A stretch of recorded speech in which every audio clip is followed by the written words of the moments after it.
So when we came to make Slumdog, it was, then there was the question is who was going to do the music. And I have to give credit to the guys that we were working with, who kept saying to me all the time, you've got to use Rahman.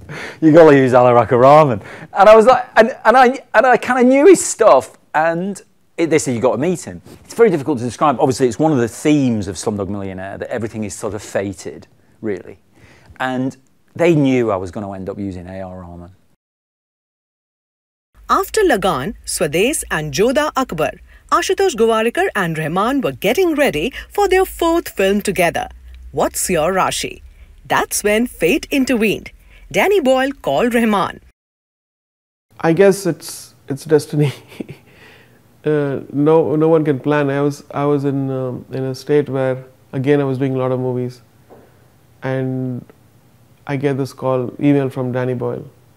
So they would be interested. It'll be an honor to work with you and all this stuff.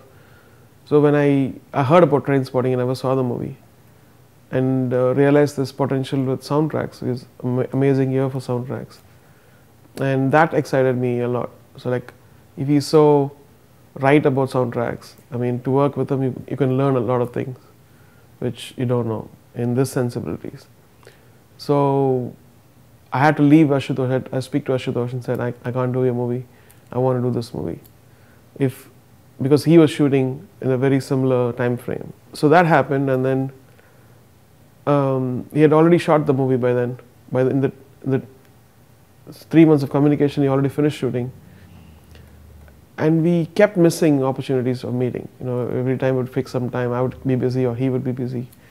And when it was almost impossible, one day I text him, or he texts me, saying that let's meet.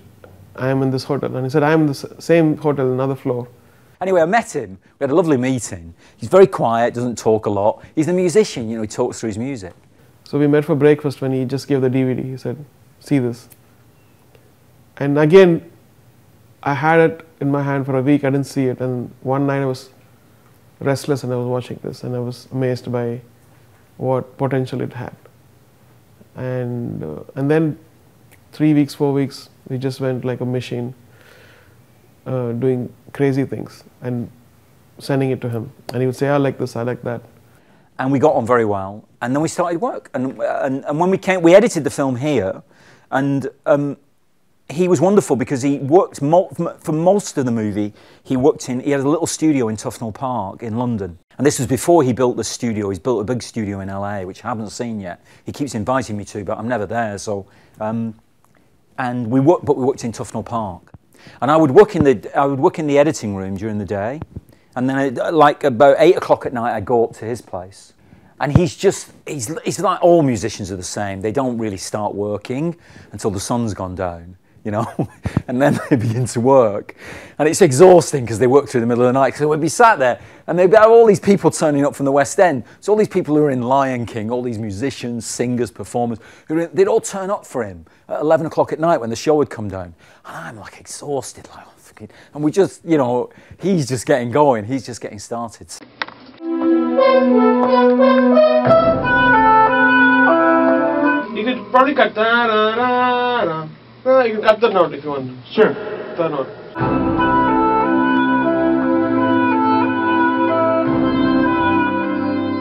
It's almost everything in slow motion.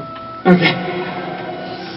Phantom. So it was a wonderful experience, actually. Subscribe to our YouTube channel, press the bell icon, and stay entertained.